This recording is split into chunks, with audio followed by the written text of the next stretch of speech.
पंजाबी ड्रामे जी नई अपडेट में तव्हां सभिनी पहिरीं प्यारनि खे दिलि वारनि खे सिंधी भेनरुनि खे ख़ुशि आमदीद। दोस्तो अॼु रिव्यू कंदासीं मेगा सोप सीरियल पंजाबेरी, जंहिंजा अचण वारा एपिसोड धमाकेदार दिलचस्प थियण वारा आहिनि। छो त हाणे ड्रामो ज़बरदस्त मोड़ ते पुॼी चुको आहे। छा हैदर खे वाक़ई जाबर ख़ान मारे छॾींदो? इहो इल्ज़ाम सांवल ते हणंदो ऐं सांवल ऐं चाकर ख़ान जे विच में इख़्तिलाफ़ पैदा थी वेंदा। आख़िर छा थींदो छा न थींदो, सॼी कहाणी ॿुधाईंदासीं नंढे वीडियो में। आख़िर ताईं ॾिसंदा थी सघे त असांजे हिन यूट्यूब चैनल शाहिद खोसो व्लॉग खे ज़रूरु सब्सक्राइब लाइक शेयर कंदा।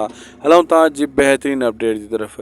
दरअसल दोस्तों चाकर ख़ान परेशान आहे त सांवल जल्दी कीअं बि करे कासिम खे पकड़ी अचे। कासिम वरी हसीना खे ब्लैकमेल करे रहियो आहे पैसा वठण जे चकर में, ऐं कासिम पंहिंजे भाउ खे जाबर खे बि नथो ॿुधाए, ऐं हसीना मजबूर थी इन जी ब्लैकमेलिंग में अची वेंदी। थी सघे थो जाबर खे मतां ॿुधाए अंदरूनी तौरु ऐं पैसा बि मतां कासिम खे कुझु न कुझु ॾिए, या हू कासिम खे पकड़ाईंदी या पैसा ॾींदी। घणो करे पैसा ॾींदी ऐं उनजी ब्लैकमेलिंग में अची वेंदी।